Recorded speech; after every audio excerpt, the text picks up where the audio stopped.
everyone out there. I want to thank you all for tuning in live tonight to tfrlive.com, the home of the Kev Baker Show. And I'm with you now for the next 2 hours of radio. And everything going well, we'll be joined by a very special returning guest tonight, a good friend of the show. Mr. Bill Bean is lined up to come on later on in the show, God willing.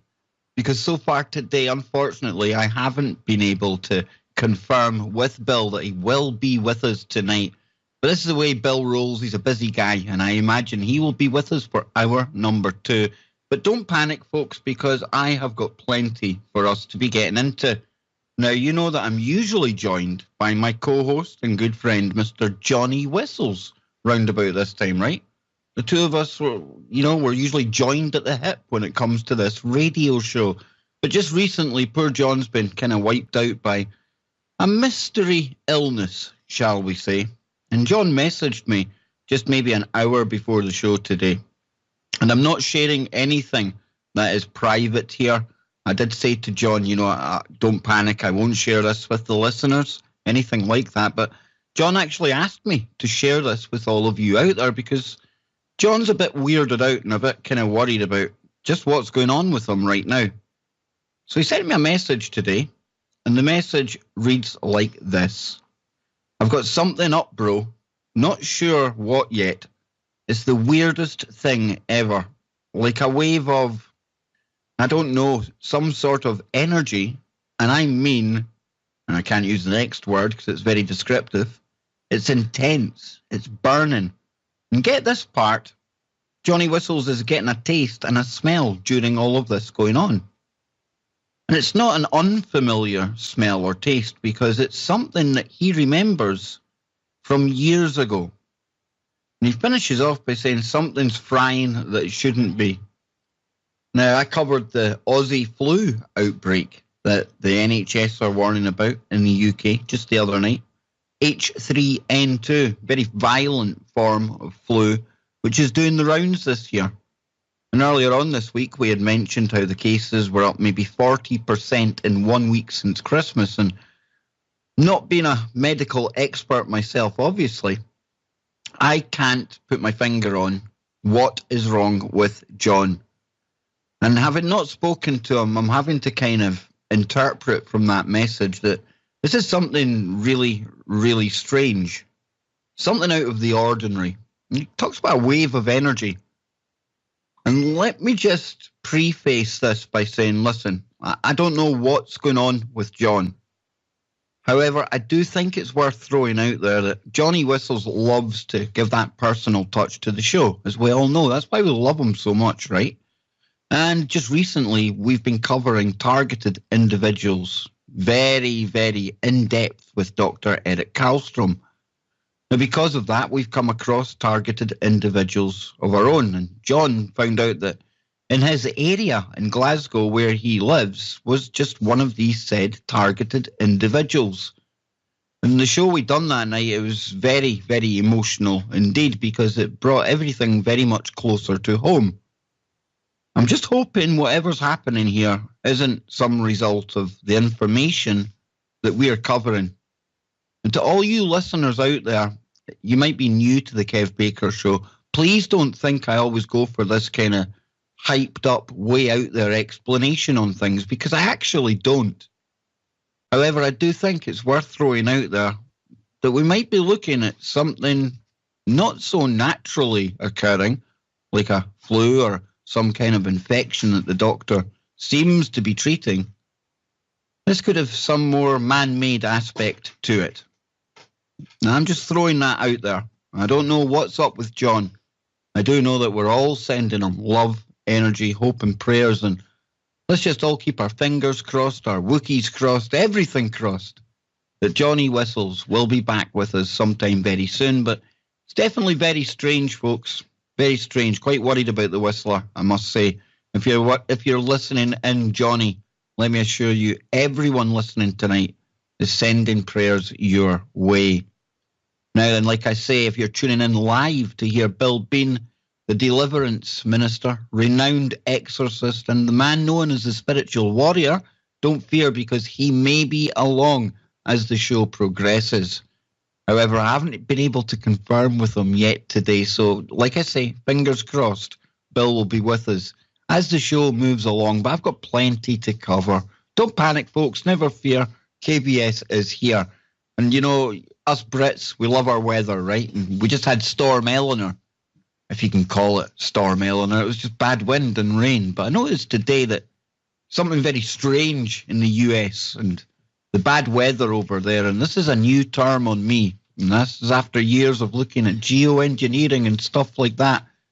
We've covered the polar vortexes, that kind of weird terminology. But a bomb cyclone is now barreling towards the US with blizzard warnings in force. Now, I don't know about any of you out there, but in my 41 years of kind of cruising about this rock of ours flying through space, I've never heard of any weather system being called a bomb cyclone. Now, it says here a state of emergency has been declared in 4 states, and the freezing temperatures have been blamed for 17 deaths so far. That's unbelievable. And it says that Florida, Georgia, North Carolina, and Virginia are all in a state of emergencies.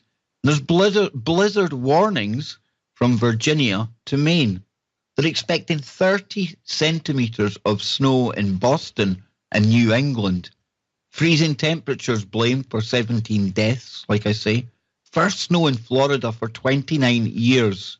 Now, I know that it's winter, folks, okay? Don't think I'm losing my mind here. But I find this kind of very interesting and connects possibly to the story that we were covering last week on the show here and on Freaky Friday. And that is, as opposed to global warming and the usual climate change, temperature rising talk that we're bombarded with, a new study had suggested that we could be not too long away from some mini ice age. Now, again, let me just say that I know it's winter, so I know the weather gets bad, okay? But this could be indicative of our kind of progression towards what they call that Maunder minimum that was experienced back in the 1600s. And it just makes you kind of shake your head at the fact that for years they've been pushing and promoting this global warming lie. Now, I know they changed it to climate change, but climate always changes. And all these geoengineering programs and all the other steps taken to reverse this warming effect, think how stupid all of that is going to be if, in fact, like this new study suggests, the magnetic fields of the sun are actually going to drive us into some new ice age. You know, that would just compound the stupidity of the global warming science and the global warming community as a whole. It's something I'd come across years ago when I first heard about geoengineering, stuff like that. The BP oil spill. That led me into research about the Gulf Stream. And the Gulf Stream's important to us here in the UK because if it wasn't for that warm water coming across from the Gulf of Mexico, we'd be having winters similar to that I just described coming from the US or from Moscow over in Russia. Because if you look at the globe, we're on the same line of longitude or latitude, I'm useless with those terms, as Moscow. And it's only that Gulf Stream that keeps us in the climate that we're used to today. But like I say, back in 2010 when I was researching the BP oil spill and geoengineering and the Gulf Stream, there was a lot of scientists back then, albeit on the fringes of the mainstream, talking about the fact that the Gulf Stream itself was starting to slow. It was starting to stall.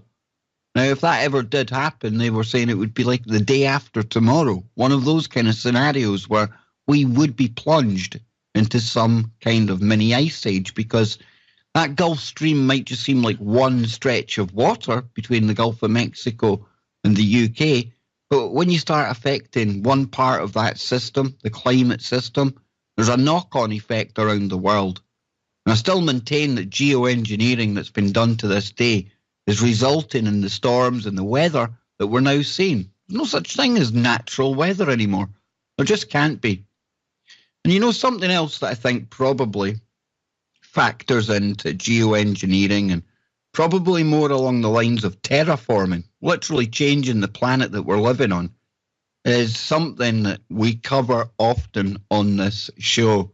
And that is, of course, CERN. Now, I've got a little strange story about CERN coming up to keep us infotained and entertained until Bill Bean comes on later on in the show.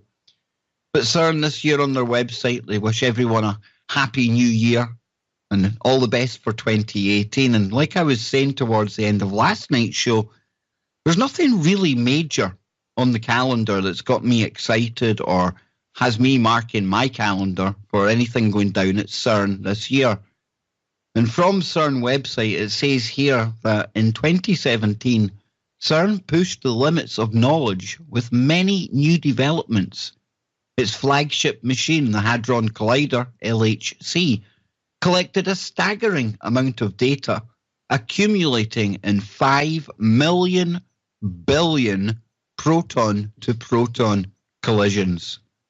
Now, in 2018, the LHC begins its final year of data taking before the second long technical stop.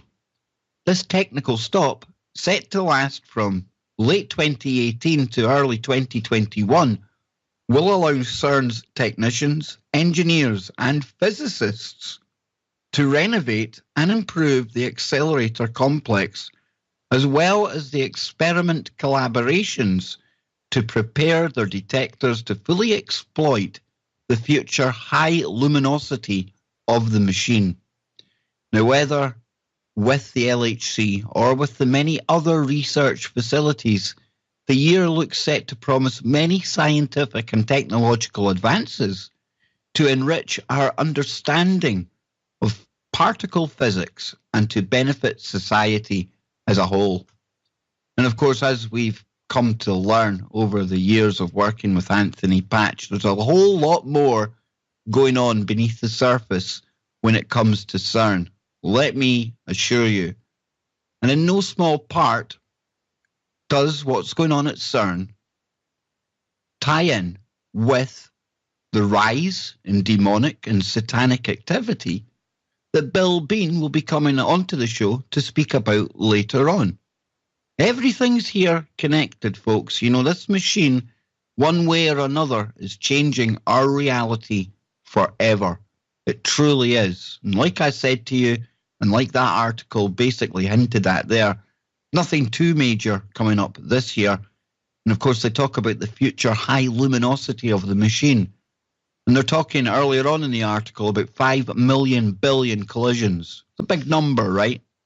And all higher luminosity means is more and more collisions. So a couple of years from now, that 5 million billion collisions will be almost small fry compared to the newer, higher luminosity version of CERN. But I thought I had seen some strangeness coming out of that place in Geneva, right? I really did. But I think I can take it to the next level again. Because we've all seen the ancient parchments that are in CERN, or I trust you've all seen them. We spoke about them with Anthony Patch in the past. Many articles on the internet featured this, and it was almost archaic, ancient writing on these scrolls at CERN, a direct connection to the ancient world. And then out in the garden of CERN, we've all seen Shiva, right? Doing the dance of destruction and creation. Again, another tie to the spiritual and ancient worlds. Well, you've got the particle accelerator at CERN. We'll speak about that. And we know there's sub-projects go on as well, because I've covered the fact that they've got the cloud experiment. They're basically trying to model geoengineering, stuff like that. Stuff they never used to admit to going on, you know? The stuff they called us conspiracy theorists for. Well, what if I was to tell you that I found something going on at CERN later this month that literally blew my mind? And it raises the question as to just what on earth's name is going on at CERN. This particle collider, the biggest science experiment in the world. And it's a huge facility there, this ring-based accelerator. Obviously the biggest and most important part, but It's almost like a big campus, a big university. And I get that there's lectures going on about particle physics and the universe and stuff like that. But what if I was to tell you that on the 10th of January this year, at 11 p.m. in the morning, all the best and the brightest minds that work at CERN are going to be gathering for a kind of presentation. And I say a kind of presentation because this is where it gets weird. No, they're not kind of coming together to talk about new experiments coming up for the new year or anything like that. No. What they're doing is they're going to be attending a lecture about the Antikythera mechanism. Decoding an astonishing 2,000-year-old astronomical computer. Now I ask you, what on earth's name is going on at CERN? And if you haven't heard of the Antikythera mechanism, join the club, because either had I. But when I found out what it was, this just makes things even stranger. Take a little listen to this.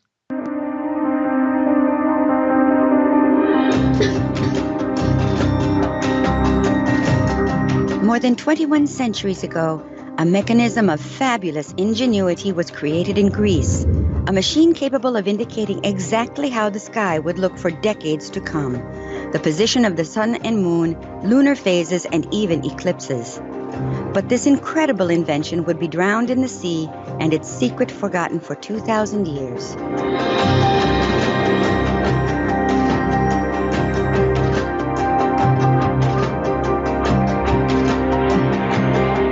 The Roman ships traveling from Asia Minor to Italy passed between the Peloponnesus and Crete. The small island of Antikythera sits right in the middle of this maritime corridor. Its craggy, rugged coast presented a real threat to passing ships, which could be dashed against the unforgiving rocks in a storm. This is precisely what happened around 70 BCE to the ship filled with treasures we now call the Antikythera wreck.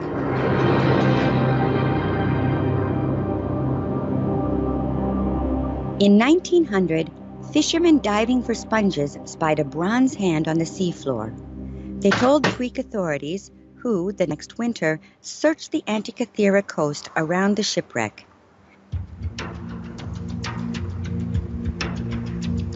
Half concealed in the seabed, they found more than 200 amphorae, some of them intact. Nearby were the usual objects of a ship's crew, such as oil lamps. There were also finely worked vases. The more they searched, the more exceptional objects came to light. In fact, this Roman boat, perhaps on its way from Rhodes or the coast of Asia Minor in what is today Turkey, had been carrying some of the most prized works of art of its day.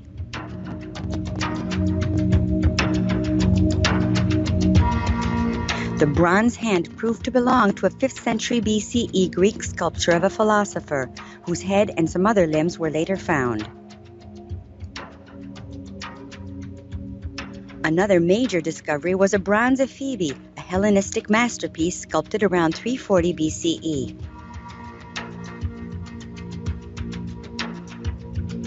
Half submerged in the seabed, more statues were preserved from corrosion by the sand and sediment. They lift the veil slightly on the genius which created them from stone.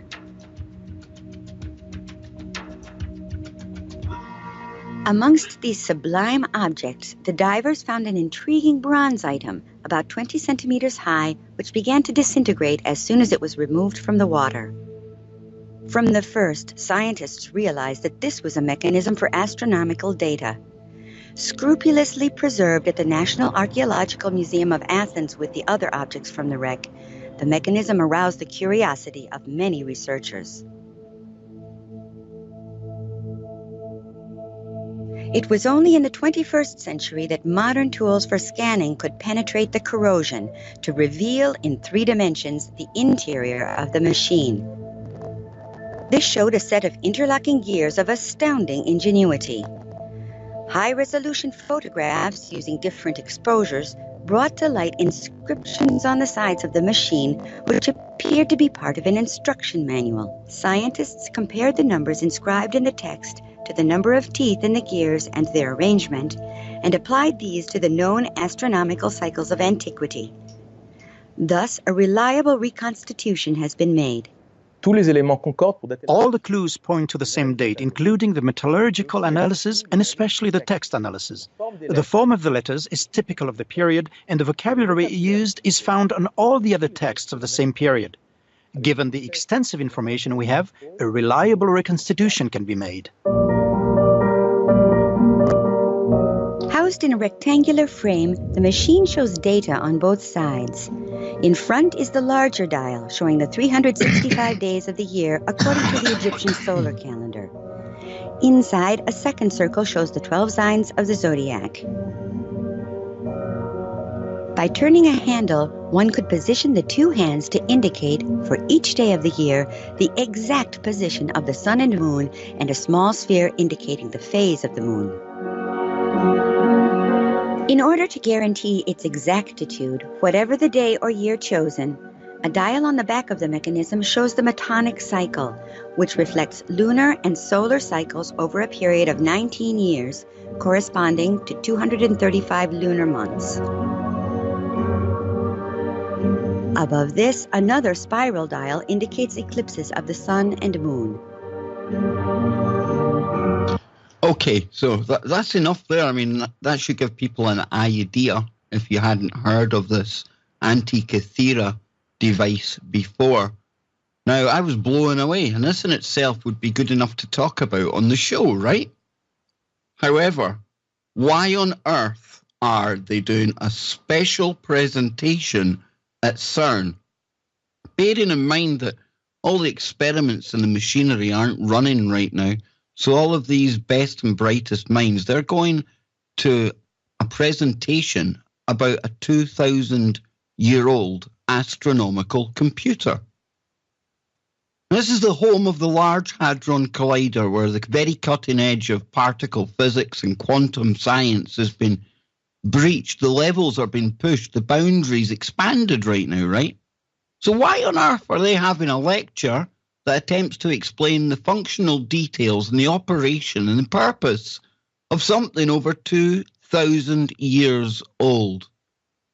Now, I obviously can't prove that there's anything nefarious to this, but bearing in mind all of the occult connections and the connections to the ancient world that do exist, that we have exposed at CERN, and factor in an astonishing 2,000-year-old computer called the Antikythera mechanism, you can't really blame me for scratching my head and wondering what on earth is going on. There's so much going on at CERN beneath the surface, besides all of the cool particle physics that's taking place. And yeah, I said cool, because from a science point of view, this really is the cutting edge of science today. And something else that's been in my mind just recently, I want people to think about this as we go out to the break. We've all seen the images of CERN, right? From above, you see people have drawn on the Large Hadron Collider. I'm going to drop some images over in the chat room right now. And then we can look at the building that is Brookhaven Labs, another circular structure for these synchrotron particle accelerators, right? Nothing new there. But then tell me, why is it I get a horrible, strange spidey sense going off and a gut feeling when I look at this?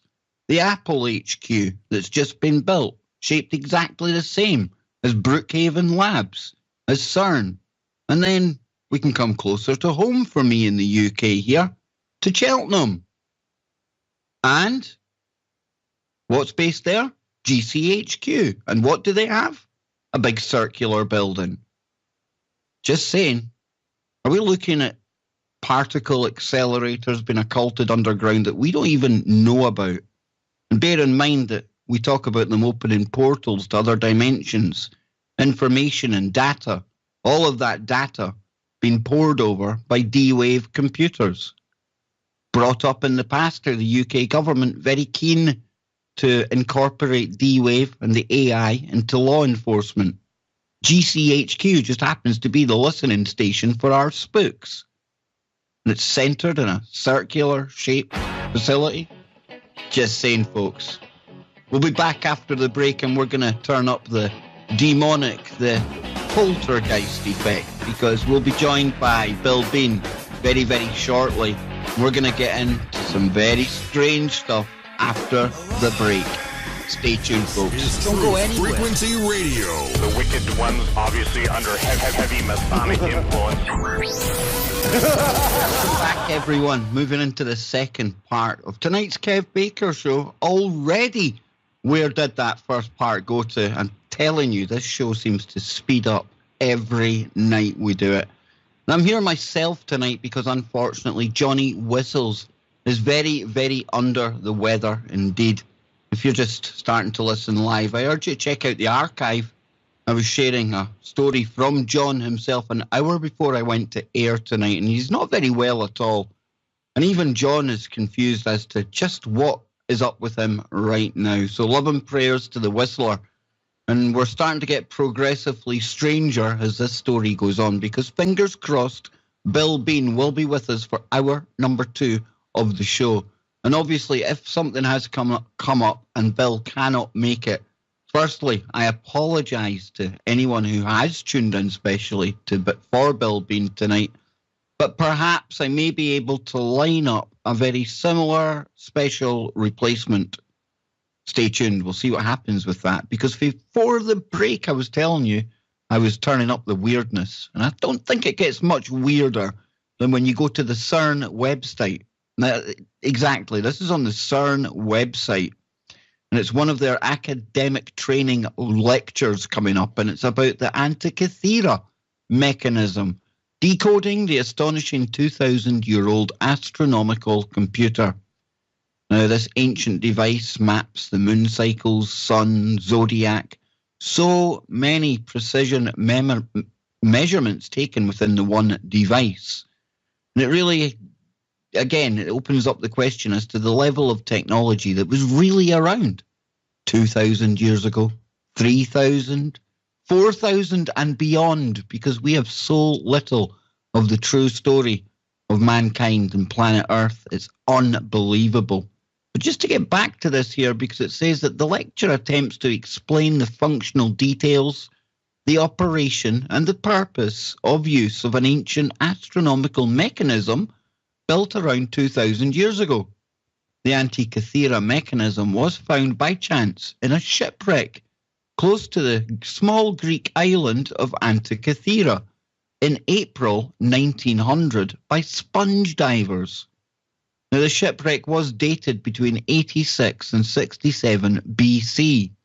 They had coins in there that allowed them to date this precisely. Now, later, the mechanism was statistically dated around the second half of the 2nd century BC, 200 to 100 BCE. It was a portable, in brackets, laptop-sized, geared mechanism which calculated and displayed with good precision the movement of the sun and the moon on the sky and the phase of the moon for a given epoch. It could also calculate the dates of the 4-year cycle of the Olympic Games and predict eclipses. Its 30 precisely cut gears were driven by a manifold with which the user could select, with the help of a pointer, any particular epoch. Now, while doing so, several pointers were synchronously driven by the gears to show the above-mentioned celestial phenomena on several accurately marked spiral dials. Now, I tell you what, this level of engineering coming from 2,000 years ago, is it comparable to that we see at the LHC today? Because I would imagine the LHC is one of the most highly technologically designed machines of our modern age. Now, we look at this machine from over 2,000 years ago, and it smacks me that a similar level of knowledge, albeit on a far smaller scale, has been built here. And again, raising questions about just what technology was around back in our ancient times.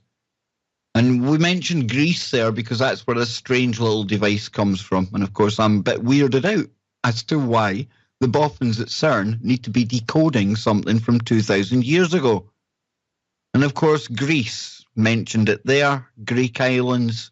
We're now going to start moving in to the kind of stories that Bill Bean will be covering later on tonight as the show goes on.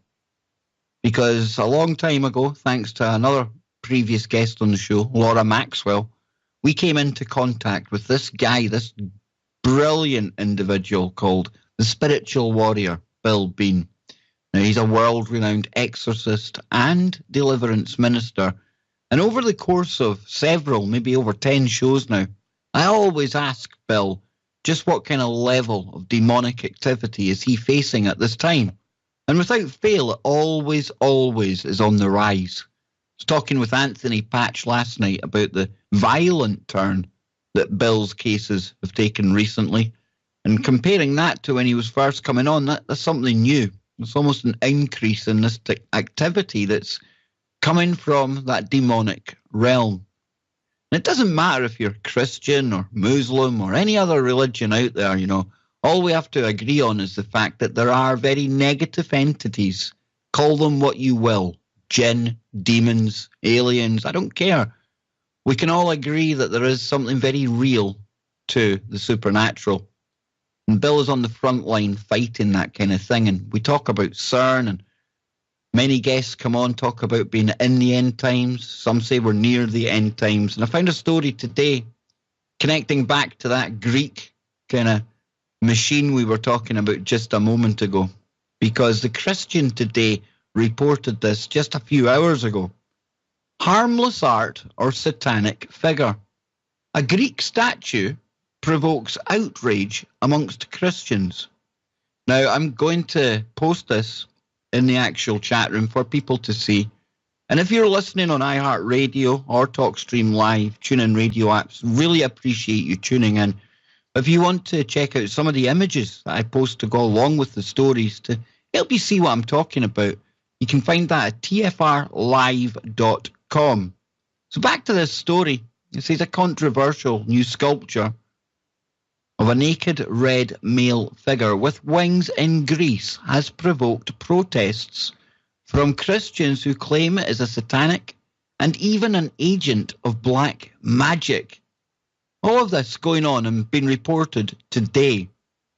And it says that protesters have vandalized the phylax, named after the ancient Greek work meaning watcher, guardian, or protector, since it was erected on December the 5th in the Athens suburb of Paulo Faliro and unveiled by the local municipality as the suburb's guardian angel. So the local council, the local government, made a big spectacle of unveiling this guardian angel for the district that they govern, and it's a big red winged demon. Well, that's nice and comforting, isn't it? It says here that parish priest Patapaios Agrios wrote in an open letter to the mayor, the sculpture is a demon and a soldier of Satan that, instead of being honoured, must be despised as blasphemous to the Holy Trinity. It's an affront to orthodoxy and the Christian faith, the priest continued. Now, he led a procession of around 100 parishioners to protest the statue, sprinkling it with holy water in an exorcism ritual. Now, according to the website, Keep Talking Greece, that's the name of the website there, sorry, the structure was donated by a shipping family, the Martinos, but it has involved or invoked anger among some locals who have thrown white paint over it and attempted to cut the power that leads to it being illuminated at night. Not lit up, but illuminated. Very interesting choice of words there. The artist who created it, Costas Georgiou, not Giorgio from the Ancient Aliens, is it? I'm only joking, folks. He appears to be pleased with his work that has created such a controversy, claiming that art should not leave people indifferent. Now, he told something called Sky TV, who says the colour of Satan is red? There are angels with red wings and red hair. Of his critics, Giorgio said, it is supposed that the opponents of Christians, but their soul is anti-Christian. Now, bizarrely, the local municipality sought to calm the tensions by issuing a statement saying that the Philax is not a guardian angel in terms of the Christian tradition. Quote, the viewer's contact with the work of art is determined according to the codes everyone has about his life, his sensitivity, his knowledge of art, as well as many other subjective factors, the statement said, adding that, quote, each work in itself is autonomous, has its own language, and can be interpreted according to everyone's standards. This is also the mission of an artwork. It has many approach gates and not a single one. Now, this puts me in mind of the recent structures or statues that were erected in America. We had one with the Baphomet sat down in a throne and children around its feet. Remember that one? From the Temple of Satan? This is something that's going on around the world more now than I ever remember in the past. And we talk about the spiritual warfare that's on the rise right now. And Bill, being good friend that he is, he often comes on to share his experiences of being on the front line of the spiritual warfare. So, this cabal that do worship Satan, I mean, they're using machines like CERN to punch portals to other realms. They're the people that pay money to big shipping magnate families to erect these demonic and grotesque statues around the world. Just what is going on at this time? Last night we were talking about the great old ones of H.P. Lovecraft and the fact that Geordie Rose was saying these very great old ones will be coming back again soon. When all of this is going on, I mean, you have to really question what kind of times we are living in. They're almost pushing for this change of the age, a change of the age that it said in the Necronomicon that the great old ones would come about, would come back in. Now, if this statue wasn't strange enough, I found another story today, slightly disturbing. And if this kind of information does disturb you, I do apologise. It's dark. It really is. It's black magic, satanic stuff, demonic, all that kind of dark, taboo stuff. But we have to talk about it and we have to shine light on it because it is very, very prevalent in our world, in our reality right now, for whatever reason. Back in 2015, do you remember we were all talking about that creepy Charlie challenge that spread across Twitter? Remember that one? They were using it to summon a Mexican demon. They would cross the actual pencils. And we compared that to the crossing of the beams at CERN, the same CERN we were speaking about earlier. Well, that was 2015 that Charlie came around, and we were talking about its potential to be almost like a magic ritual, almost casting a spell. Well, Charlie is back in the news again today. And I hate to say we told you so, but get this. An Italian school calls Exorcist after, quote, Charlie.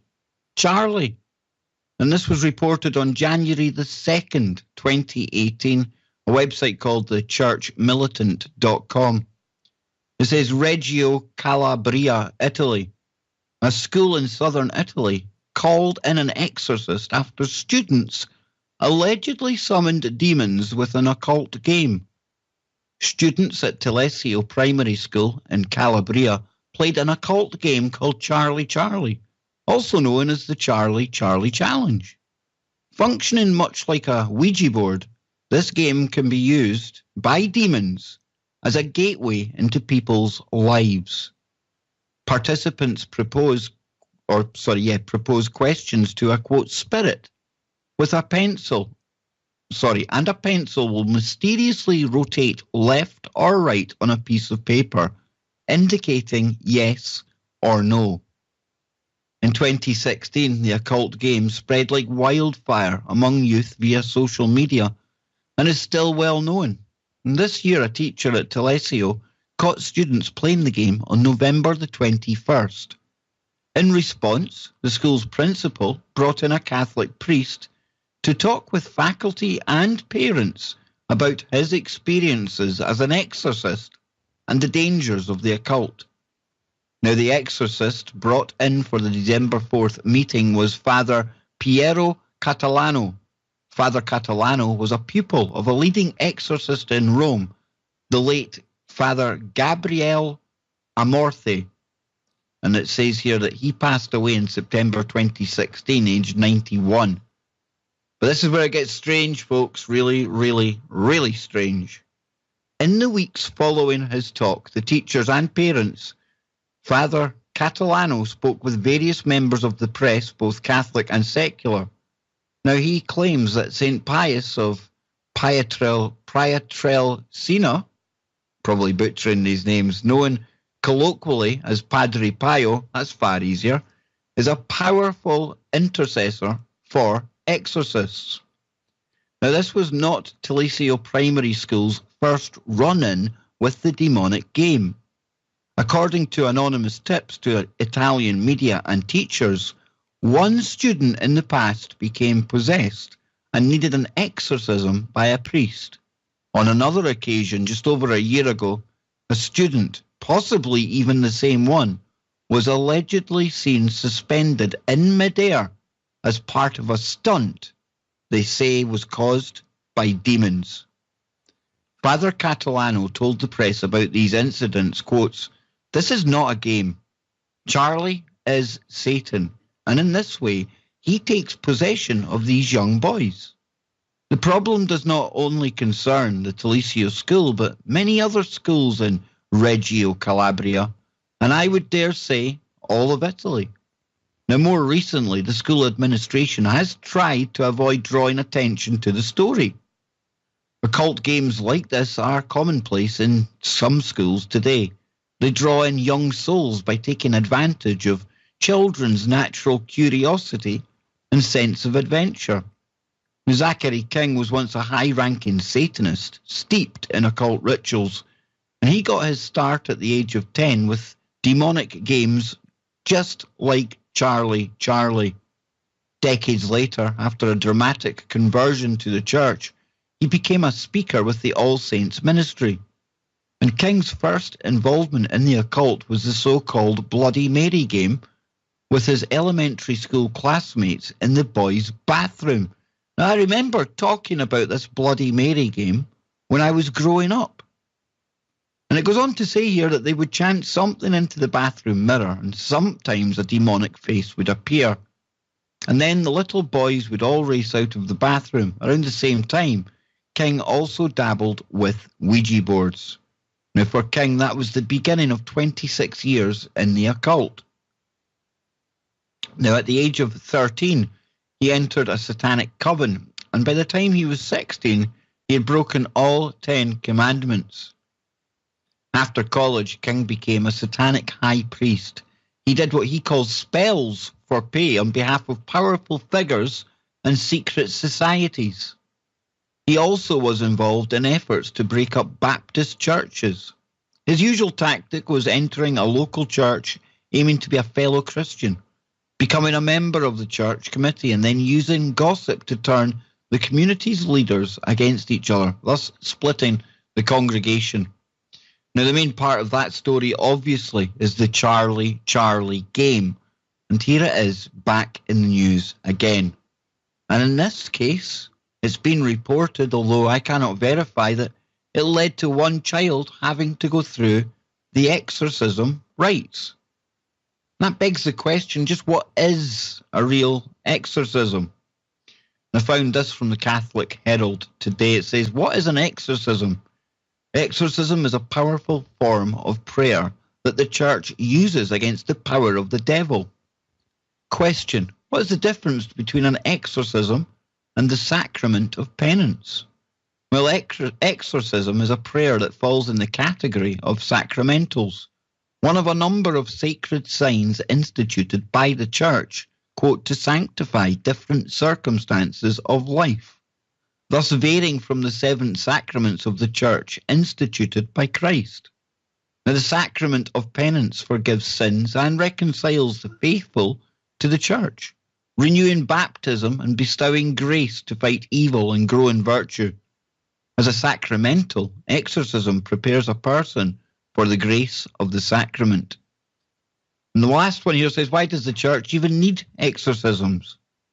It says there are instances when a person needs to be protected against the power of the devil or to be withdrawn from the devil's spiritual dominion. At such time, the church asks publicly and authoritatively in the name of Jesus for this protection or liberation through the use of exorcism. Now, that there, publicly and authoritatively in the name of Jesus, asking for protection or liberation. This is exactly the kind of stuff that Bill Bean does on a weekly basis for so many people, not just in the US, but around the world. Not so long ago, Bill came onto the show after I had seen what I would call shadow figures or one shadow figure in my house. Bill performed a Skype deliverance, and you only have my word to take for the actual feelings that I experienced that night as that went on.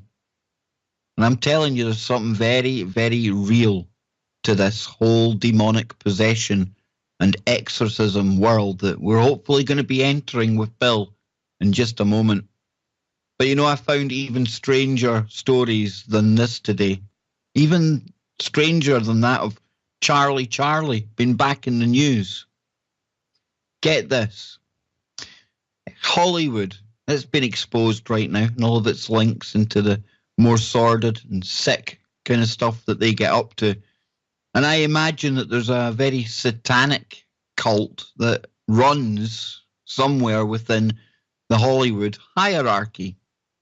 Now, we often talk about the bizarreness of Hollywood and what some of these super A-listers get up to. And some of the sicker stuff is thankfully coming to the surface right now.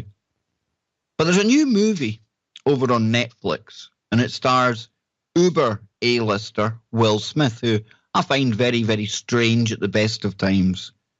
But it's not him we're here to speak about tonight. It's one of his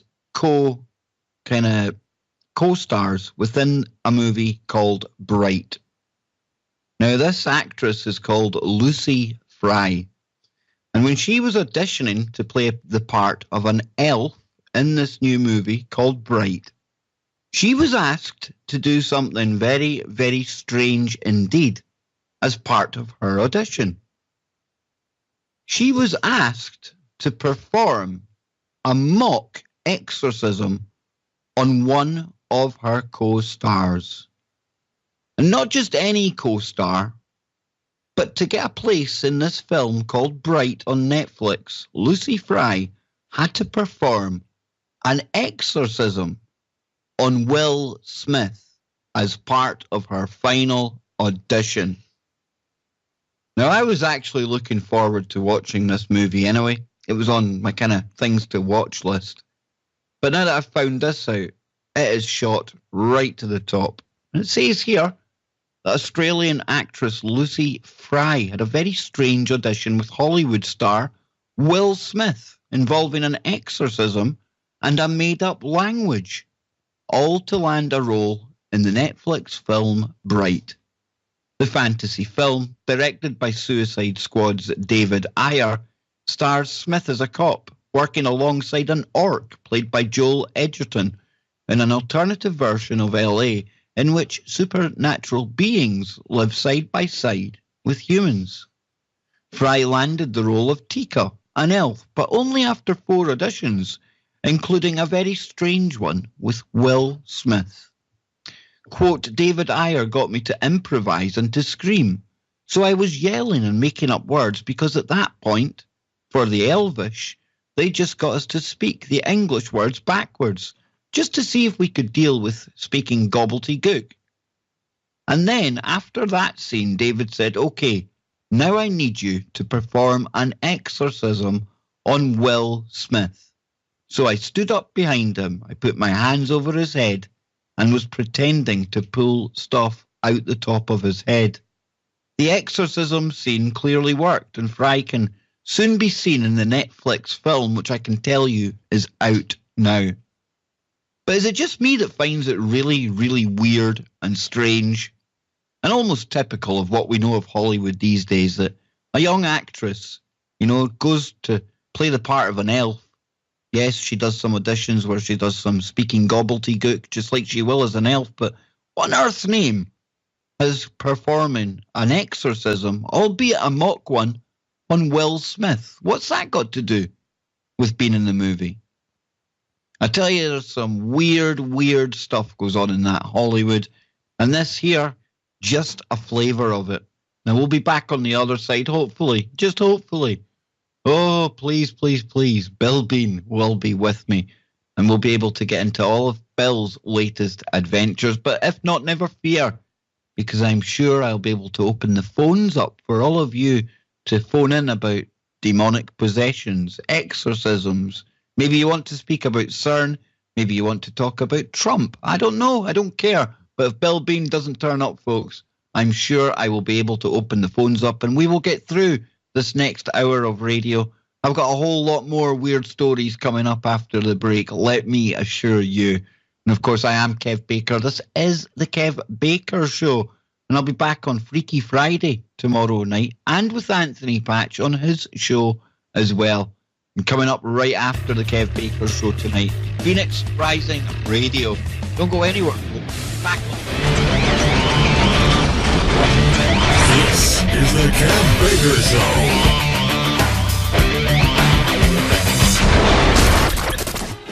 There we go, ladies and gentlemen and Wookiees. We are back. We are live. I'm Kev Baker, and this is the Kev Baker Show on your number one network, Truth Frequency Radio, www.tfrlive.com. Now remember, you can check out more of my work over at YouTube. I've got a channel over there. Try to upload most of the shows. Of course, try to encourage people to subscribe to the show via TFR as well, because that helps support both myself and the network. And you can do that for any one of your favourite hosts out there, because TFR are very unique in that way. If you subscribe to your favourite show through their archive page, then that will see the host and the network split the subscription. And that's what really helps us take it to the next level and keep it to the next level here on TFRlive.com. So, as you can probably tell by the deflated tone in my voice, I've been unable to get a hold of Mr. Bill Bean during the break. Now, absolutely no hard feelings against Bill at all, because I've come to realise he's a very, very busy man indeed. And I know if Bill can't be here tonight, there's obviously a very good reason for that. But let me apologise to anyone who was tuning in specifically to hear Bill Bean. I know I'm a very poor substitute, but I'll try to do the best I can for the hour that remains. I really will, folks. And you can check out Bill's work at billjbean.com or billbean.com. He's got a number of books out. Dark Force is one of which, and it's possibly one of the best books I've read in a very, very long time. And it's the story of Bill's life and a very, very hard childhood because of all the paranormal activity that surrounded not only him, but his family as well. And if you do get the chance to read Dark Force or to catch the episode on a haunting that actually features Bill's upbringing and the house he lived in, I urge you to do so, because if any questions still remain about the realness of this paranormal world, I think that story right there will remove any doubt. It truly, truly will. Now then, before the break, we were talking about all the kind of weird stuff that's going on right now. I was talking about the Charlie game as well. It's back in the news. Possessions are at an all-time high. Can't employ enough exorcists at this time. And then to round the segment, I found a really creepy story about the movie Bright that is doing so well over on Netflix right now. Features Will Smith. Like I said, I had it on my to-watch list, right up there with Black Mirror as well. The new season of that. Always a great kind of take on the world we're living in today and the world that we're rapidly moving into. Couldn't recommend Black Mirror highly enough. But yes, this Bright movie, turns out one of the lead actresses in the film, she had a very strange kind of audition to get the part.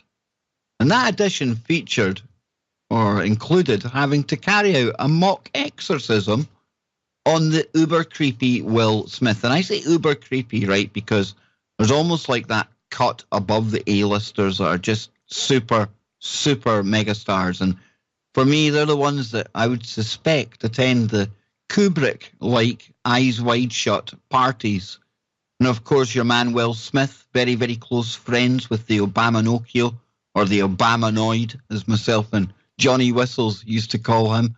He's definitely one of these elite cats. He's definitely into these darker kind of corners of Hollywood. And when you're hearing about auditions featuring the fact that she had to carry out an exorcism, bearing in mind, this isn't a film about possession or poltergeist or anything like that.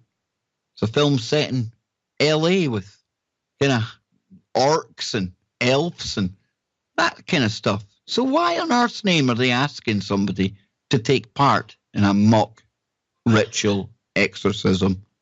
The mind truly boggles. But you know, somebody else who does work very much akin to what Bill Bean does is somebody called, I need to find his actual, Bob Larson. Damn.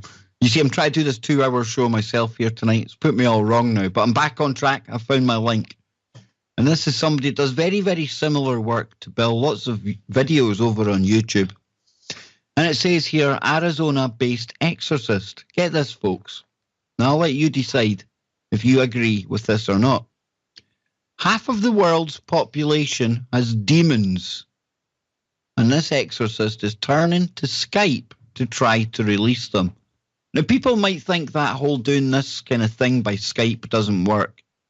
Like I said earlier on, I myself have experienced Bill conducting a deliverance prayer, and anyone who tuned in that night, I think, would have been moved by the show that actually took place, because I was physically moved. I could feel what Bill was doing at the other end of Skype. And you know, whatever it is, that power, that magical spell that is cast whenever Jesus' name is said in these kind of circumstances, I could physically feel it. So never ever belittle people doing this by Skype or anything like that. I certainly wouldn't.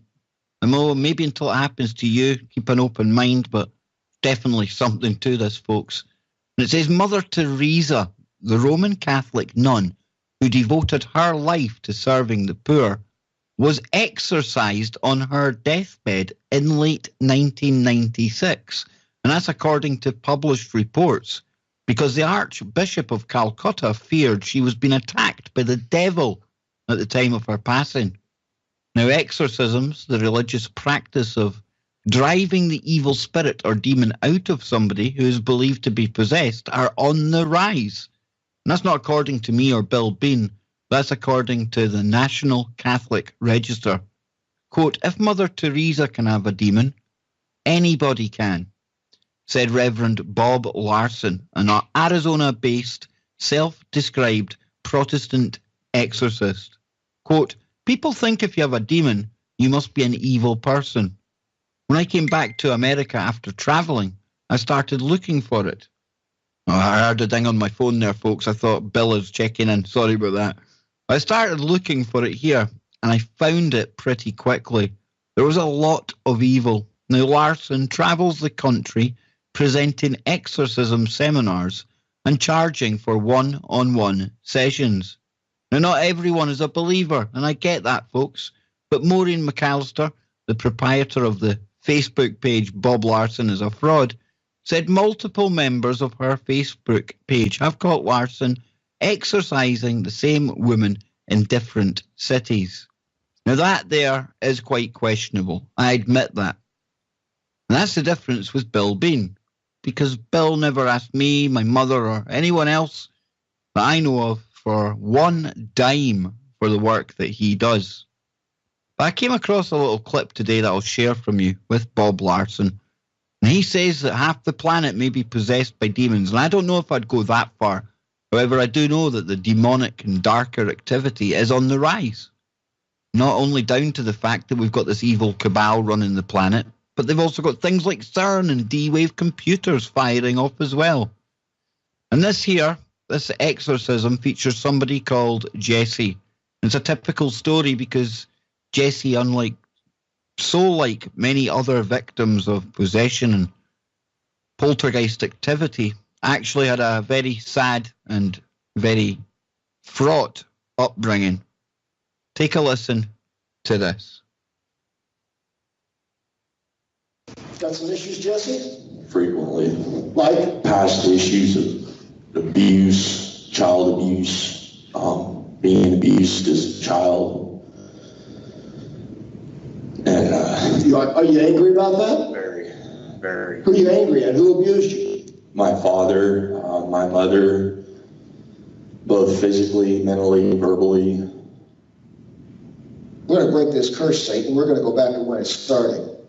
We go back to the beginning, to the blood covenants, to the sacrifice, to all the evil that was done. God help me. God help me. To forgive. To forgive. My stepfather. My stepfather. I don't want that hate inside me anymore. I don't want that hate inside me anymore. Did you hear what he said, Satan? He doesn't want it anymore. He doesn't want you anymore.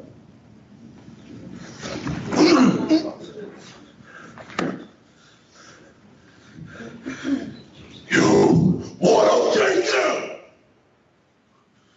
You can't have him. I can't have him. Why? Because you got him? Because you got him? He's mine. Really? Jesse, you have demons. You have demons, buddy. We're going to get rid of them right now. Okay? Who are you? You know me. Who are you? Who are you? I now take you. You are the... So there's a taste of the kind of work that Bob Larson does. And I know, controversial figure, especially if he has been caught in the past, faking these kind of things. But I haven't ever caught him. And as we know, working with people like Bill and others, there will be people out there who do fake it. And I'm not saying Bob Larson is part of that. Please don't ever think I'm saying that. Don't know him well enough to go accusing anybody of stuff like that. But the point I would like to make, and the point I would like the listeners to appreciate, is that this demonic world and the fact that it can enter the bodies of us here is very, very real. And we heard the voice change there throughout that video. And I don't want to play too much more of that because I personally find that disturbing. That's one of the things you kind of come across in what I would regard these more genuine cases of demonic possession, for lack and want of a better term. You see the face distorting from time to time, and that's something that Bill was talking about in a previous show. He'd gone to a very well-to-do family, gone in there, and the woman who was being tortured and absolutely harassed and hounded by these dark entities. Oh, she and herself, her face all distorting, voice changing, lashing out at Bill, even when he thought he had managed to make everything subside and go away. It all started again. And there is something very, very real. And if that is becoming more and more prevalent in our 3D reality here, something we've really got to be aware of. It truly, truly is. The Catholic Church, they often talk about their need and their desire for more exorcists. They can't train enough at the moment. The amount of kind of reports that come in from Italian families, off the scale, right? And there's something almost darkly ironic to that as well, because not saying that all of the priests within the Vatican are bad news. However, when you look at the hierarchy of the Vatican, who can honestly say that it hasn't been invaded by darker powers? You've got that black pope in power right now, and I'm not talking about the colour of his skin, obviously. kind of referring to the fact that he's a Jesuit Pope. A lot of people worry about just what kind of work he's doing for the Catholic Church. And like I say, I find it almost ironic that the Catholic Church are training exorcists to deal with a problem that in no small part has been caused by the kind of crimes and evil that people like the higher-ups in the church and in politics and in Hollywood get up to. Because not only are we facing this horrible problem of all of these sexual crimes being exposed right now, all of the stuff that's been committed against children, the trafficking, all of that, that's only one side of the coin. Because as Jesse shared there, and so many other victims have shared, that, you know, this kind of abuse that has been exposed right now, it opens doorways that remain open, and in later life, these victims, already victims at the hands of these criminals, have to suffer again. Because it seems to be, and Bill's testified to this as well, that it's almost as the victims of this abuse, the victims of these scandals we're seeing uncovered right now, it leaves doorways open in their minds, and they're more susceptible to this kind of torture, this kind of demonic possession than anyone else. Now, we've had guests on the show like Carolyn Hamlet, came from one of these elite, dare I say it, Illuminati bloodlines. And she talked about the fact that her number one handler in this realm wasn't from here. Her handler was actually a demonic entity. Not only just any demonic entity, but part of the hierarchy of Satan. Now, that kind of stuff sounds utterly out there, beyond the X-Files. I get that, right? But what if I was to tell you, that's exactly what is going on in the world right now. And that's exactly what we see with these elite families. And it's because of what's going on with these elite families that we are where we are today. In the middle of a battle, a spiritual battle that we always keep on talking about. You know, it's like a vicious circle, this, folks. You know, this is always going to go on with these elite families, and we're always going to see a rise in this kind of activity until somewhere we break that circle. You know, magic's always done in circles, and if we can break that circle, then we can literally change everything around us, just like that. And hopefully, just hopefully, this apocalypse that's going on right now, I don't mean ooga booga scary apocalypse, Armageddon stuff. I mean apocalypse in its true sense, a revealing of everything that's gone before, and dare I say it, everything that's to become as well. Let's just hope that that can be the impetus to bring about the change that all of us want to see in 2018. And for as positive I am about 2018, I expect more of these scandals, more of these dark stories to emerge, but that's all a part of it, folks. We have to go through that to come out the other side. They always say that the darkest hour comes before the dawn. And I think that might be a good way to think of 2018. It's going to get wild this year. There's going to be lots more shows with Bill Bean where he's going to come on here and share with us everything that's happening in that spiritual world. Be more and more of these horrible stories, like I say, coming to the surface, but all of it is leading to something better. And we can't get bogged down in the darkness that will be on the increase this year. We have to rise above that, 90,000 feet, as myself and Anthony say, because up there we can see the light. We truly can.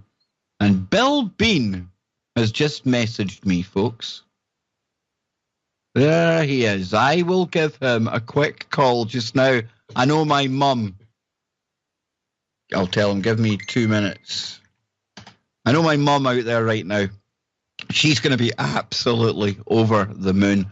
I hate to use the word fan because that means you're fanatical about somebody, but she really respects the work that Bill does so much because, I mean, like I say, he's done a lot for me and my family personally now. Please bear with me, folks, because I have to ask Bill if I have to contact him on the same number. I'm going to try that right now. Oh, isn't this great? See, I almost done the 2-hour show myself. How clever am I getting? Anne's sitting laughing behind me here. Here we go. Right, let's try it. Fingers crossed, everyone. We're going to try and connect live to the man himself, Mr. Bill Bean. Here we go. Fingers crossed. Du-du-du-du-du-du.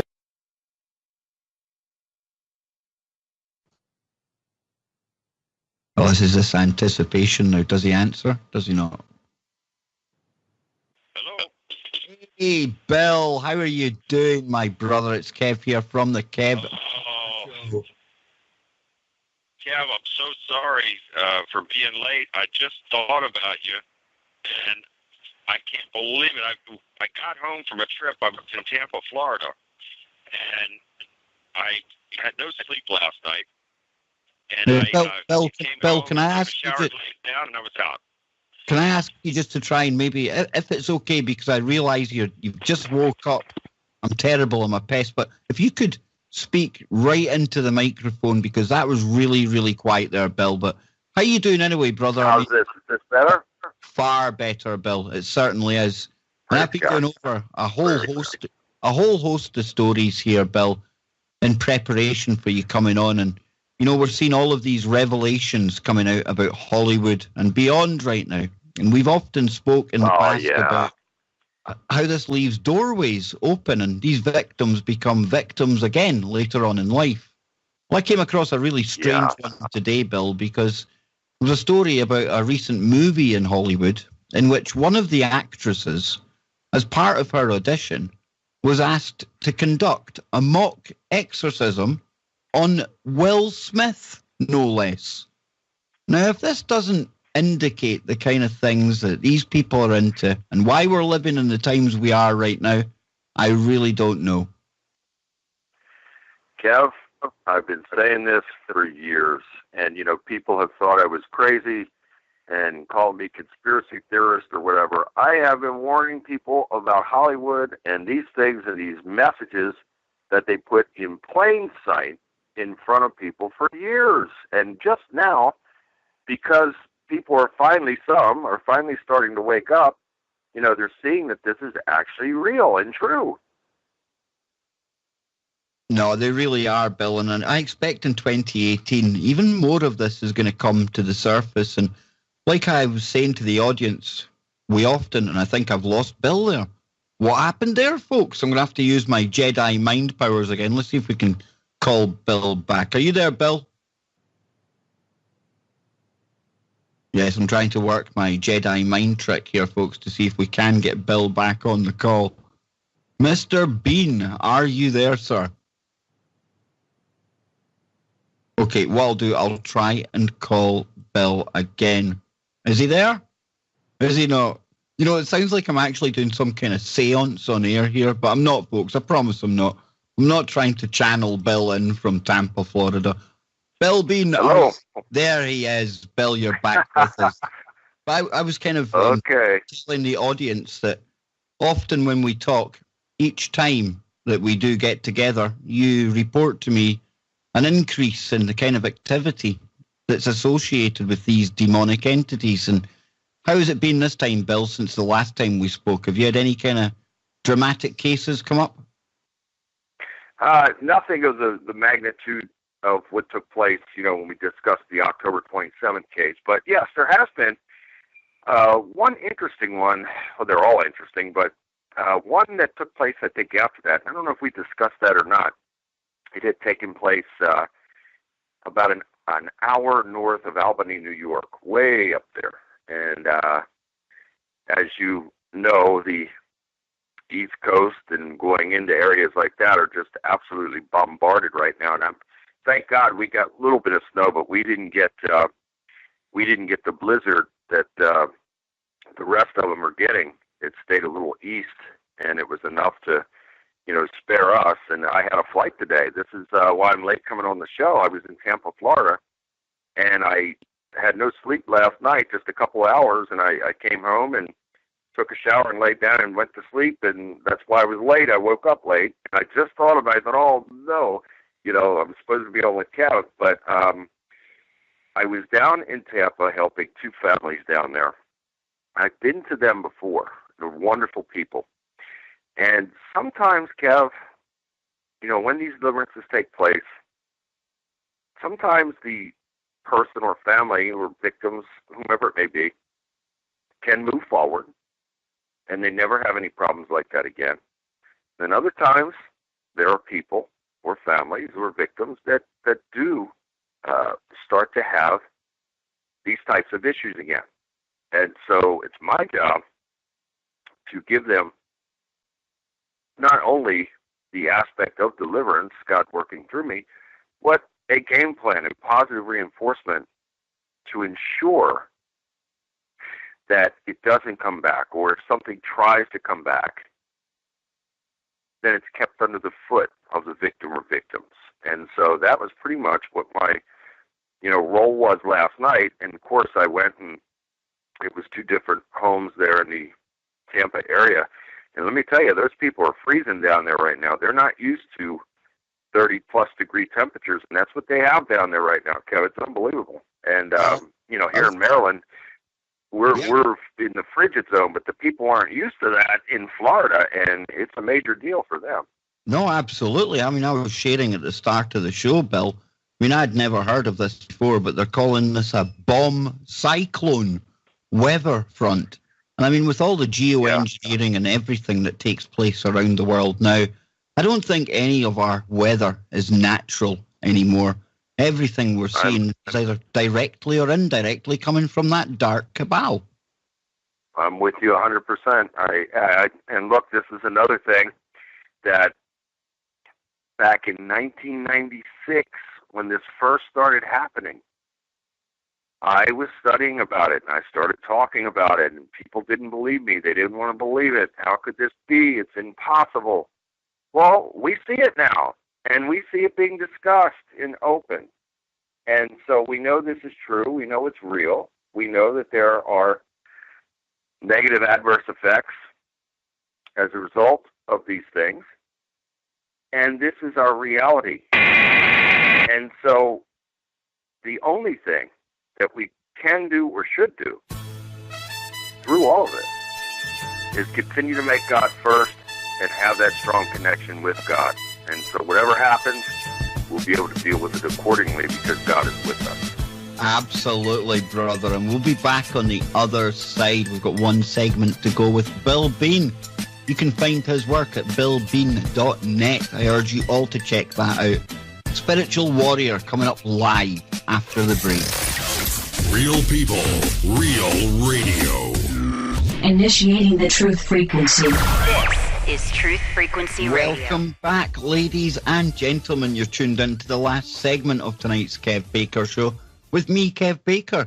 And I've been joined by our very special guest, the deliverance minister, exorcist, the spiritual warrior himself, Mr. Bill Bean. And you can find his work over at billbean.net, billjbean.com. Billbean.com takes you there as well, I believe. And if you were listening to the full show, you will have heard me talking about some more of the weirdness coming out of Hollywood. And Bill, during the break, you were sharing with me a story you seen just before you went to Tampa, and it's along these kind of lines again, isn't it? Yeah, it's amazing, Kevin. And look, Jesus says you'll know them by their fruits. And I will say this to people. You don't have to believe a word I say, but I urge you to do the study and look into some of these people in the Hollywood entertainment industry and the political arena as well, and look at them and just keep that phrase in mind, what Jesus said, you'll know them by their fruits. Keep that quote in mind. And if you do, then you will examine them and say, what's up with this person? And that brings us to Ellen. And look, I don't know Ellen. I never met Ellen. And I don't care to meet Ellen and wish her well. But I've read some things over the years, and there's a recent article that has come out about her being an Illuminati MK Ultra handler to some of these stars. And I tell you, as crazy as that sounds, I can believe it, because if you think about this, with these talk show hosts like this, and before Oprah, David Letterman, and all these type of people, you have to wonder, what really is their role? And this goes much further back, Kev, because if you think about it, I was just talking about this last night. If you were to ask most people about Bob Hope, they would say, if they knew him, they would say, he was great. He did a lot of charity and for charity and all that. But what they don't realize is that Bob Hope had sex slaves, and Bob Hope was involved in the Illuminati and had these connections, very much so. And if you study and dig into it, you'll see it. So this is a pattern that goes all the way through. It's almost like these hosts, like Ellen and all these different ones, it's like they are the ringmasters for the circus, if you really think about this. Is Bill there? Did we lose Bill? It just went dead for a second, Kev. There we go. You're back with us. You're back with us, Blair. Yeah. If you really think about this, again, examine this and say, wow, it's like these people are the ringmasters. They bring all these stars on, and plus, Ellen has this new game show, and I saw clips of this, and it looks like something straight out of hell. And I just shake my head that how can people, how can they look at this and think that it's normal and say, she's so funny, isn't she something? But this is how the devil works, because he's a deceiver. So he can work through these people for the average person to say, she's entertaining, she's wonderful, she's funny, but yet the whole time is a devil in disguise. And that is how the devil works, to where he uses these tactics to draw people in, and then once the people are drawn in, they are going to follow that person, and then it turns into worship of that person by some. And the same thing happens in the churches. Not all, but in some of the churches, the pastor will become the object of worship. And it was designed that way, really, by the Catholic Church when everything started, when Constantine the Great formed all of this, and then it started with Roman Catholicism. The priests were the only ones allowed to read the Bible, and they were to read it to the parishioners, and you were to revere them, and you were to take in every word and toe the line and stay in line, because that priest would be seen as an extension of God. So if you really look at it that way, and then people start to worship, whether it's a priest or a pastor or someone like Ellen or Oprah or these people, do you think God's happy with that? He says you shall worship no other gods before me. Absolutely. And when you see Hollywood and everything around it, it is still worship. And, they're going to have one of their major rituals in the next coming weeks. And it's because people are so in awe of these megastars, your Beyoncés and all your other big performers. Jay-Z, Beyonce, Kanye West, we could go on and on and on. Lady Gaga, Madonna, and the whole gang. Because people are so invested in these false idols, they use these rituals, like the Super Bowl halftime show, to convey more of their messages. And this in itself, I believe, changes the energy of the planet, one that's more suitable to these entities that are coming forth. You are absolutely 100% right. So as we're speaking now, if I'm saying, ladies and gentlemen, I, Bill Bean, implore you to follow God, make him first, have your strong connection with him, allow him to guide you and bless you, and invoke his power over your life and your loved ones' lives every day. And if people would just take a step back and listen to that and follow that, then God would give them wisdom, because he would open their eyes. But a lot of people don't want that. Some people, as I've just said that, some people might say, there's that guy, preaching that that religion again? Well, those very same people would be so quick to dismiss what I've just said, but yet would be so quick and very quick to follow along, with an Ellen or an Oprah or whomever, and make them the idol. And think about this, Kev. Think about like those awards in Hollywood, when they get those Oscars and all that kind of stuff. To me, it's a representation of the devil, because you're getting this idol, and it's this statue, faceless, and even the star, and the Hollywood Walk of Fame with the stars and all that, and then the word Hollywood itself, what that means. I mean, so this whole thing, from the root of it, is wicked. Absolutely. And of course, what do the stars walk up at these award ceremonies but the blood red carpet? Now, a question from the chat room, one of our brilliant listeners out there, Bill, talking of these idols and personalities right now. Somebody who's come to the kind of forefront is a, air quotes, performance artist, and I use that term very loosely, called Marina Abramovich. Yeah. The listener called Heel wants to know what you think of her actions and what she gets up to. Well, and who posed that question? Heal thyself in the chat. Great question. That is a great question, Heal thyself. And I was going to go there, so you were reading my mind. This person, again, never met her, never want to meet her. Again, what Jesus said about you'll know them by their fruit. And I've studied about this woman. So her fruit is wickedness. And I don't say this to bash this woman or anybody else. I'm saying the truth based on their fruit and their actions and what they do and who they are. And everything that I've read about her, the videos that I've watched on her, she is wicked to the core.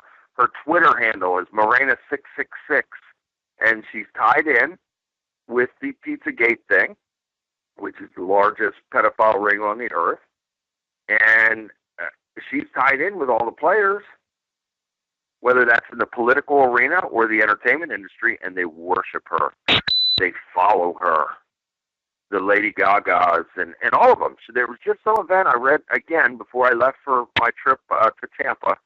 The night before, I read about that briefly, about some dinner. I wish I had the information now. I could really elaborate on it further, but it was some dinner, and I believe it was held in New York City, because she's from New York City, and a lot of these places with her spirit cooking gatherings take place in New York or in L.A., and this John Legend, and a story has just come out about an associate of John Legend and his wife, Christy Teigen, or I think that's her name. I don't know these people. I see their names, but an associate of theirs, and I can't think of the guy's name. He's one of the leaders of the Black Lives Matter, supposedly is tied to the sex trafficking network, okay? And then this John Legend's wife, this Christy Teigen, if that's her name, she had made all these postings alluding to pedophilia and child sex slave stuff and all that, and the postings are now gone. But they are tied very closely to Morena Abramovich. And there was a recent dinner in New York, and the plates, you ready for this, Kev? It was $100,000 a plate to attend this dinner, this gala event in New York, and all the players were there, including Morena Abramovich. And John Legend was I guess he was the master of ceremonies or whatever, and all the players were there. And I urge all who have an ear, all who have a scintilla of intelligence that want to learn about truth, I urge all of you, punch this up, dig into it, punch these people up, their backgrounds, dig into them, and you are going to be alarmed. You're going to be very disturbed, because death is all around them. So this is the network. Now, we talked about this before, Kevin. I truly believe this. I think we're living in that movie, They Live, which came out, I think, in 1987 with Rowdy Piper. And Piper had discovered that the planet had been taken over by these demonic aliens, and he finds these sunglasses, and you put the sunglasses on, and you see them for what they are and who they are, and you see the mind control that people are under and all that. And I really believe that we are very much kind of living that movie out right now, and only for a short time, because God is going to have an answer soon, and when he does, woe to them is all I can say. But it's almost like some people are under a spell, Kevin. I think it's a frequency that's keeping them asleep, just like in the movie, Piper destroys the tower. It was like that was beaming out these frequencies that were keeping the people asleep and subservient to the wishes of the controllers. And I really believe that we're living in something like that right now. And if that's true, just like in the movie, there were a select few that sold out because they were made an offer that they couldn't refuse. You know, you either join the hostile takeover or the covert takeover. You either join that, or you're dead and your family's dead and all that kind of stuff. And I think that we're living in that now with these higher ups, these people who are in the high places on the earth, whether that is in the political arena or the entertainment industry and the sports industry. They are joining up because, A, I don't think they have a choice, and B, they're living pretty well when they do, and they don't care about anybody else. It's all about them. But when they join up, they have to do certain things because the devil has a bloodlust. And so this is why these people have to do these wicked, heinous things with the child molestation and selling women and children into the sex slave industry. And then even worse, I mean, we've covered this about the cannibalism aspect of literally eating the children. And this comes right out of the Aleister Crowley playbook of eating little boys for great power and the increase of the great occultic powers. This Morena Abramovic is a disciple, a follower of Aleister Crowley, Madame Blavatsky. And so she is literally the modern day Aleister Crowley, and she is the Pied Piper. We want to talk about a controller. We were talking about Ellen being a controller. Well, this woman is 2 times the controller that the Ellens or the Oprahs or anybody else is. This is a super controller, and I believe she's a high-level operative in this whole thing. And she just has these stars and those in the political arena and even in the sports industry just mesmerized, and they follow her like she's the Pied Piper. And it used to be, Bill, I mean, these kind of secret get-togethers, they've always occurred with the global elite. And I mean, this party that you're talking about, it just seems to me that more and more these days, this dark cabal, this satanic elite, no longer are they hiding in the dark, smoky rooms. They're basically coming out into the public, because the cold, hard truth is that their New World Order and their New World Order religion, it'll be based around the sick stuff that we're exposing every single day. And what this comes down to, Kev, when we really break this down, it goes right back to what I said earlier. When we are with God and we're keeping God first, truly keeping God first, and we're walking in what I call warrior mode, that faith, strength, and courage, then we are on high frequency, high vibration. And usually that means that life is good, never perfect. None of us have a perfect life. We all have a set of issues and challenges in life. Anybody who tells you otherwise is a liar. So my life is very good and very blessed, but I'm a human being. So I have, situations and issues and challenges from time to time. And when they come, I don't worry about anything, because I know that God's with me and for me, and God makes a way where there isn't a way. God makes the impossible possible, and He's done it for me so many times that I've lost count. So I have nothing to worry about, and I have no one to fear, because if God is with us and for us, nothing or no one can stand against us. So that's it. That's the positive side. But if we're on the other side of this, and these people know who they are, and a lot of the world knows who they are now, they are practicing wickedness, and they are living in darkness, and that puts them on low frequency and low vibration. This is why, if you think about this, Kev, look at the amount of these stars and even athletes and the people, again, in the political arena that are drug addicts and alcoholics and just deviants, and they just are not good people, and they are doing wickedness. And this is why, because they are in the low frequency, low vibration, whether they chose to be, and obviously they did choose it, to sign up with the gang, but maybe didn't realize how severe it was going to be once they crossed that line. And then they have to start escaping reality because of the momentous and the being immersed in wickedness on a regular basis, and then having to participate in certain rituals that could result in death to some, and being a party to that and witnessing that. I mean, can you imagine having to, be a part of something like that?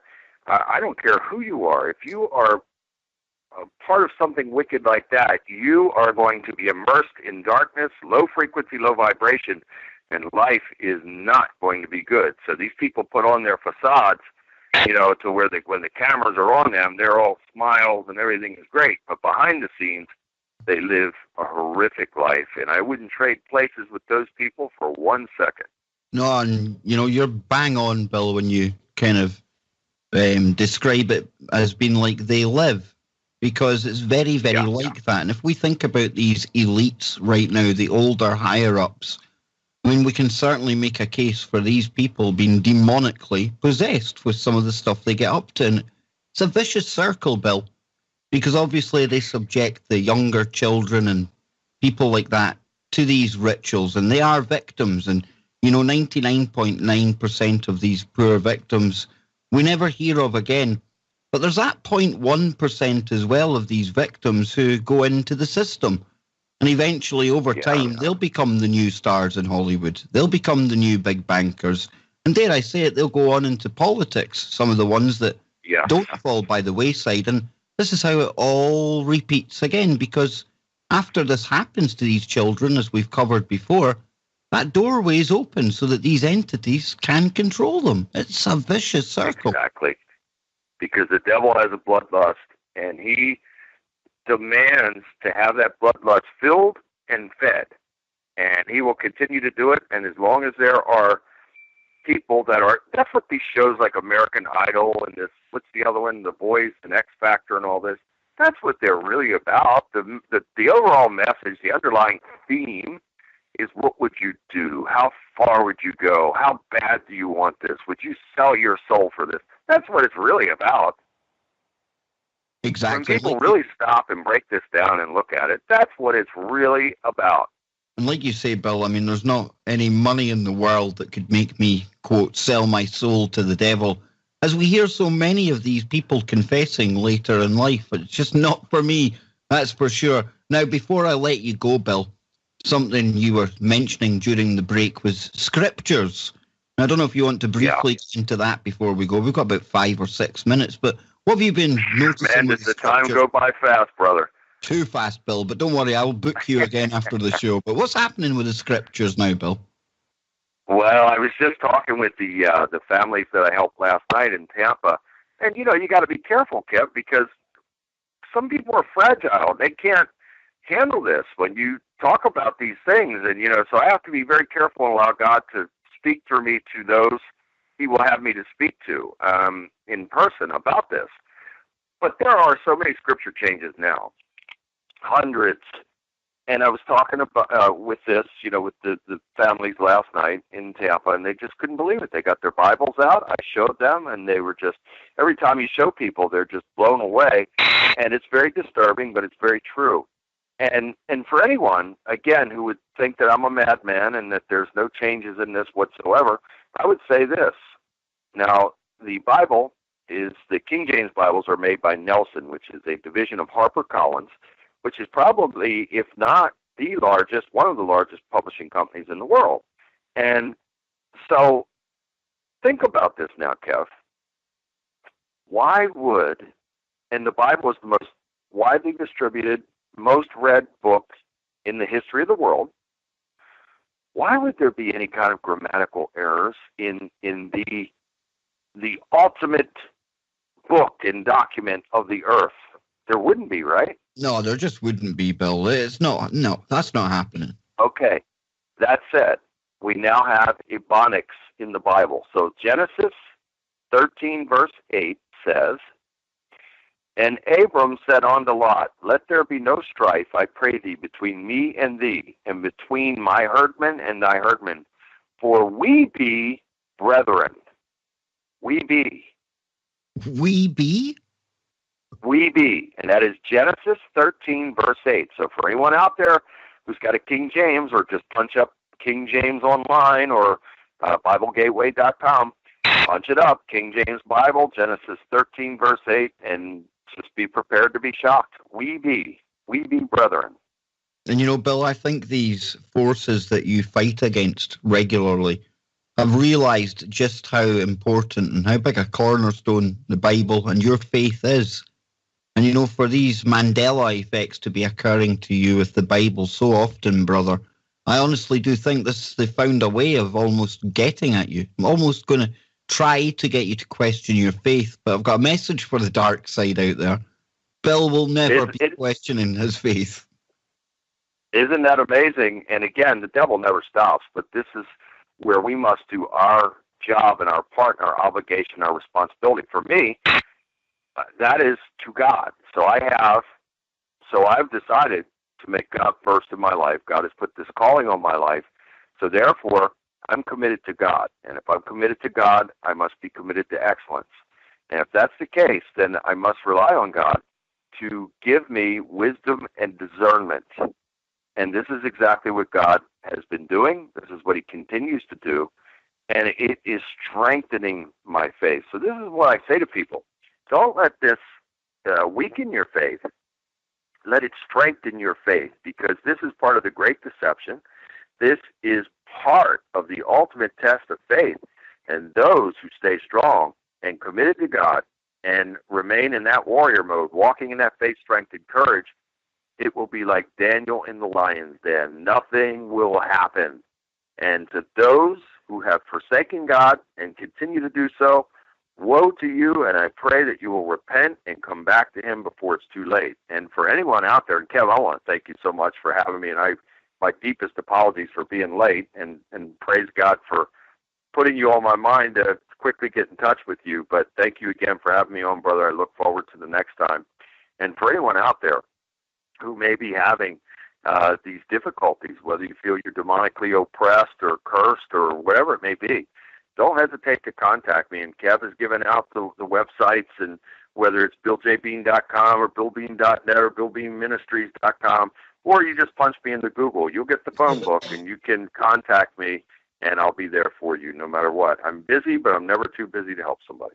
Absolutely fantastic. And that's why I've been telling everyone out there to be very positive for 2018, because it is going to get dark this year, very dark as the truth comes to the surface. But always keep the faith and do it with a smile on your face, because we have to be optimistic. Now, we're almost out of time, Bill. It's been a pleasure. If you hang on after the show, I'll arrange a quick date for you for the next show. But to all the listeners out there, stay tuned. Phoenix Rising Radio coming up. And of course, I'll be back tomorrow with Anthony Patch and on Freaky Friday. Until then, wherever you are, make it TFR, and God bless you all.